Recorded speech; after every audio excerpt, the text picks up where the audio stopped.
আপনি আপনার একক বক্তৃতায় আমার বিরুদ্ধে অনেক কথা বলবেন, আমাকে কথা না, বলতে দেন। আপনাকে তো আমি চিনি না, কি বলবো আপনাকে তো আমি চিনি ঠিক না। আছে। আপনাকে আমি চিনি, আমাকে চিনেন না, না, তাহলে আমি চিনি আপনাকে না। কেন তাহলে আমি কেন? বলবো ব্যক্তিগত আপনি এখানে যেভাবে এসেছেন আমি ওইভাবে। কাদের জন্য সংস্কার করবেন, কাদেরকে নিয়ে সংস্কার করবেন, তারা যদি আপনার সাথে একমত না হয়, আপনাকে চোখ রাঙায়, আপনাকে মানে বলে যে আমরাই তো পার্লামেন্টে গিয়ে ঠিকঠাক করব, এগুলো যে বাগাড়ম্বর এবং এগুলোতে যে আপনার রাজনীতির চেহারাটি মানুষের কাছে পরিষ্কার হচ্ছে, এটি বিএনপির নেতৃত্বকে খুব দ্রুত বুঝে ফেলতে হবে। দেখুন, এই যে জাতীয় নাগরিক পার্টি, তারা নতুন দল, তাদের কোনো সংগঠন নাই, তারা গুটিকয় স্টুডেন্ট জুলাই মাসে এক হয়েছিল, আমি তো মোটামুটি জানি। কাজেই তারা একটা নতুন রাজনীতির গল্প বলছে, যেই রাজনীতির আশা আকাঙ্ক্ষা আমরা প্রত্যেকেই দেখি। বাংলাদেশে রাজনীতির নামে অপরাজনীতি হয়, বাংলাদেশে নেতৃত্বের নামে কুৎসিত নেতৃত্বের বিকাশ ঘটে। এই রোগগুলোর কোনো পেশা নাই, তাদের কোনো বৈধ আয় নাই, এবং তারা আমাদের চোখের সামনে সম্পদের মালিক হয়ে যায়। আমরা কি বুঝতে পারি না এরা কারা? আমরা কি বুঝতে পারি না কোন পথে তারা করেন? দেখুন, সাংবিধানিকভাবে যে স্বৈরতন্ত্র কায়েম করা যায়, সেখান থেকে তো সংবিধানকে আপনার রক্ষা করতে হবে। আমি কিন্তু বলছি না দেশের নাম বদলাতে হবে এবং অনেক আহামরি সংস্কার করতে হবে, আমি প্রয়োজনীয় সংস্কারের কথা বলছি।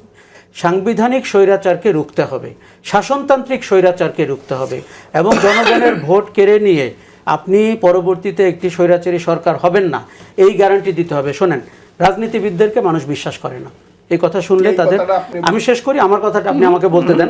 রাজনীতিবিদদেরকে মানুষ বিশ্বাস করে না, এগুলো শোনেন, দুইটা বুটো পাবেন না, শোনেন, এগুলো শুনলে জেসিন তাদের না, আমি তো রাজনীতির কাজে আমার গায়ে লাগে না, না লাগবে, আপনার গায়ে লাগবে, আমি জেনেই তো বলছি। আপনি এগুলো শুনলে আপনি একটা ফাউমাত করে এখানে বসে কথা বলতেছেন কেন? ফাউমাত বলে এত কথা বলেন। তাদের অবস্থান খুব নিচে, তাদের অবস্থান এই জন্য নিচে কেননা তারা অতীতে অনেক কথা বলে, আমি সবার কথা বলছি না, না না, কেন সবার কথা আপনি রাজনীতি অধিকাংশ মানুষের কথাই বলছি। চিনেন আপনার কথা বলার সময় কিন্তু আমি আপনাকে না, এটা কথা বলছেন না, এটা আপনি জন্য করতেছেন। আমি আমার অধিকার রাখি বক্তব্য। আরে অধিকার রাখেন, আপনি আপনার বক্তব্য দিয়েছেন, আমি আপনাকে এক বিন্দু, আরে আমি আমার বক্তব্য, আপনি তাদেরকে মানুষ আপনি রাজনীতিবিদ সব খারাপ মানুষ, এই কথাটা আপনি কেমনে বললেন? আপনি আপনার একক বক্তৃতায় আমার বিরুদ্ধে অনেক কথা বলবেন, আমাকে কথা না, বলতে দেন। আপনাকে তো আমি চিনি না, কি বলবো আপনাকে? আপনাকে তো আমি চিনি না, আপনাকে আমি চিনি, আমাকে চিনেন না, না, তাহলে আপনাকে কেন আমি বলবো ব্যক্তিগত? আপনি এখানে যেভাবে এসেছেন আমি ওইভাবে এসেছি। আর রাজনীতিবিদদের ট্রাস্ট ব্যারোমিটারে তাদের অবস্থান অনেক নিচে। রাজনীতিবিদ সব খারাপ, এটা কথা হলো না। ভোটের সময় তারা যে মিষ্টি মিষ্টি কথাগুলো বলে, পরবর্তীতে তাদের মন্ত্রী হওয়ার পরে যে ঘটনাটি ঘটে, বাংলাদেশ 54 বছরে তা দেখেছে। বাংলাদেশ এর পরিবর্তন চায়।